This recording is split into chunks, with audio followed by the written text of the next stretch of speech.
जय श्री कृष्णा। राधे राधे। तो कैसे हैं आप सब? आशा करती हूँ कि बाल गोपाल की कृपा से सभी स्वस्थ और मस्त होंगे। तो पुनः एक बार फिर से आप सभी का हमारे चैनल पे बहुत बहुत स्वागत है। या देवी सर्वभूतेषु शक्तिरूपेण संसदा नमस्तस्यै नमस्तस्यै नमस्तस्यै नमो नमः। सर्वमङ्गलमाङ्गल्ये शिवे सर्वार्धसाधिके शरण्ये त्र्यम्बके गौरी नारायणी नमोस्तुते। जय माता दी। तो बहुत ही जल्दी जो कि चैत्र नवरात्र की शुरुआत होने वाली है, तो 2025 घट स्थापना का शुभ समय और सही समय मुहूर्त सारी कुछ आज इस वीडियो के माध्यम से होने वाली है। तो पहली बार अगर आप हमारे चैनल पे विजिट कर रहे हैं तो प्लीज़ चैनल को सब्सक्राइब जरूर कीजिएगा।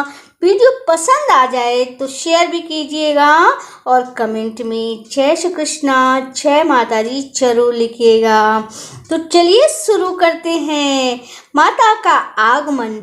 सर्वप्रथम तो बोले कि इस बार माता का आगमन जो कि हाथी पे हो रहा है, गज पे हो रहा है, और गज जो कि माता लक्ष्मी का वाहन है। गज पे आना माता का बहुत ही शुभ संकेत है। कहते हैं कि माता लक्ष्मी जब गज पे आती हैं तो सभी प्रकार की हरियाली, खुशियाँ, हर प्रकार की जो कि बास होता है, सभी अच्छा रहता है, जीवन में सब कुछ हरा भरा बना रहता है। तो चलिए शुरू करते हैं। नवरात्र का आरंभ प्रतिपदा तिथि यानी कि घट स्थापना से शुरू होता है, और जो कि चैत्र नवरात्र से ही हिंदू नव वर्ष की शुरुआत भी होती है। तो आप सभी को हिंदू नव वर्ष की ढेर सारी शुभकामनाएं। तो जो कि घट स्थापना की तिथि अर्थात कलश स्थापना जो कि होता है, और इस अवसर पर माँ देवी की चौकी सजाई जाती है। 9 दिनों तक माँ की विभिन्न रूपों की पूजा की जाती है, और कलश में भगवान विष्णु का प्रतीक माना जाता है, और जो कि कलश स्थापना बिना जो कि माता रानी की पूजा अधूरी मानी जाती है। तो चैत्र नवरात्र हिंदू धर्म का आध्यात्मिक महत्वपूर्ण पर्व है। इस अवसर पर माता दुर्गा के 9 स्वरूपों की पूजा होती है, और विशेष रूप से जो कि कई राज्यों में चैत्र नवरात्र में जो कि नव वर्ष की शुरुआत भी होती है। सनातन धर्म में नव वर्ष की शुरुआत जो कि चैत्र प्रतिपदा से होती है, और इसे जो कि उत्साह के रूप में भी मनाया जाता है। तो चैत्र नवरात्र की प्रतिपदा के दिन आप सभी को अपने अपने घरों में कम से कम 5 घी के दीपक अवश्य ही जलाने चाहिए। घर के मेन गेट पे तोड़ बांधना चाहिए, रंगोली सजानी चाहिए। तो 30 मार्च को आरंभ होकर जो कि 7 अप्रैल तक नवरात्र चलने वाला है। नवरात्र के पहले दिन ही घट स्थापना यानी कि कलश स्थापना की जाती है, जो माँ दुर्गा के आवाहन करते हैं।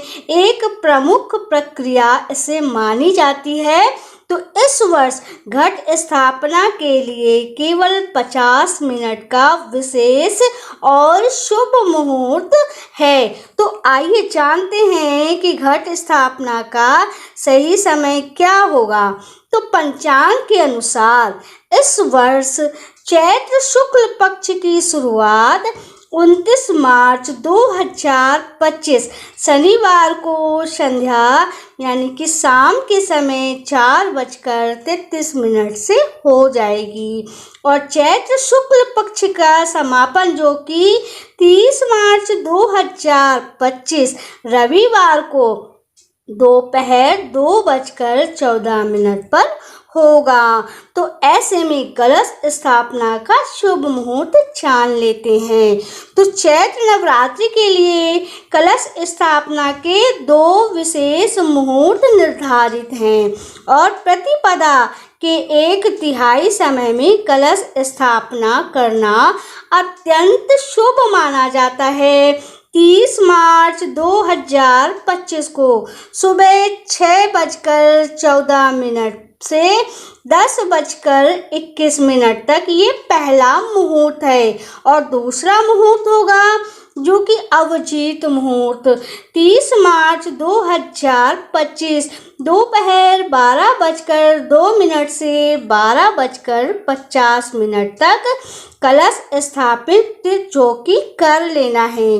तो 2 ही मुहूर्त है, एक मुहूर्त सुबह 6:14 से 10:21 तक और दूसरा मुहूर्त जो कि है 12:02 से 12:50 तक, जो कि धार्मिक मान्यताओं के अनुसार घट स्थापना सर्वोत्तम समय पर जो कि प्रातः काल होता है, जिसे चैत्र शुक्ल पक्ष की प्रतिपदा के दौरान किया जाता है। इस समय जो कि चित्रा नक्षत्र होगा और वैदिक योग स्थापित भी होगा।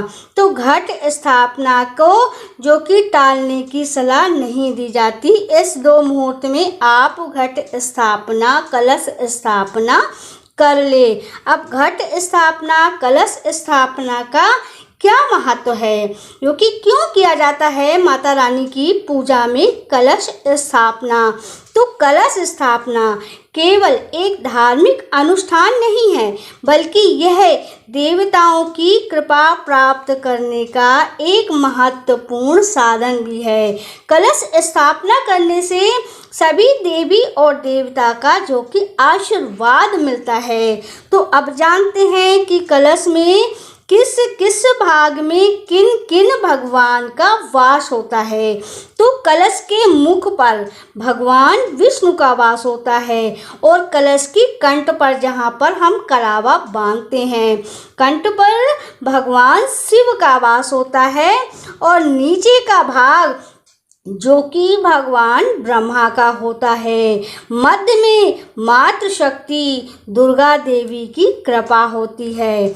इसलिए घट स्थापना का सही समय और विधि अपनाकर अगर आप ये करते हैं, शुभ मुहूर्त में करते हैं, तो माता रानी की कृपा, सभी देवी देवता की कृपा अवश्य ही मिलेगी। अब घट स्थापना की सही विधि, तो साफ सफाई करें जिस जगह पे आपको घट स्थापना करनी है।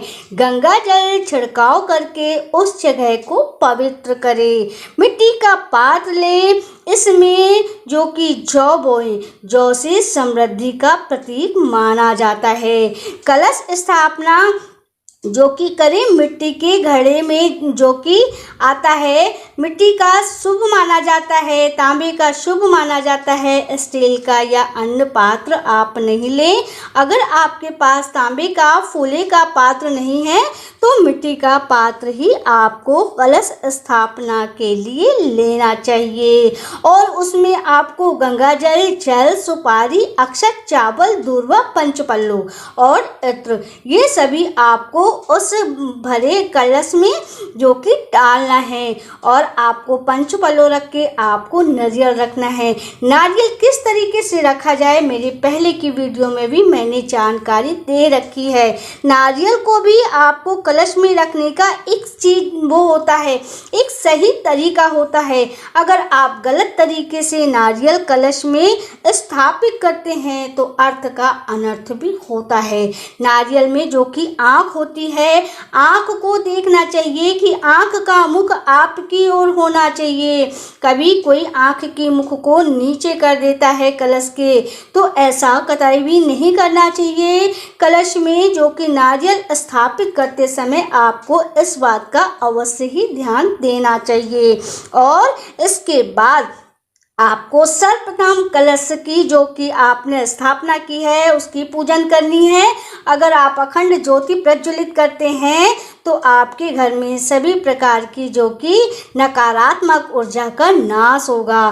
तो अखंड ज्योति की पूजन करनी है। फिर उसके बाद आपको माता रानी की पूजा करनी है। अब घट स्थापना से क्या लाभ होते हैं, तो लाभ भी जान लेते हैं कि कलश स्थापना के क्या लाभ हैं। घर में सकारात्मक ऊर्जा बनी रहती है, देवी दुर्गा की कृपा और आशीर्वाद प्राप्त होता रहता है, मनोकामनाएं पूरी होती हैं और घर में सुख समृद्धि और शांति का वास जो कि रहता है। तो इस तरीके से सही ढंग से सही मुहूर्त पे माता रानी की आराधना करें, कलश स्थापना करें और अखंड ज्योति प्रज्वलित करें। माता रानी अपने भक्त को आशीर्वाद देने के लिए पृथ्वीलोक में हमारे साथ 9 दिन रहती हैं। तो अच्छे से माता रानी के जयकारे बोलते हुए माता रानी की पूजा अर्चना करें और संध्या के समय आरती करें, माता रानी के भजन गाएं। कहते हैं कि संगीत में भी भगवान का वास होता है, संगीत से भगवान प्रसन्न होते हैं।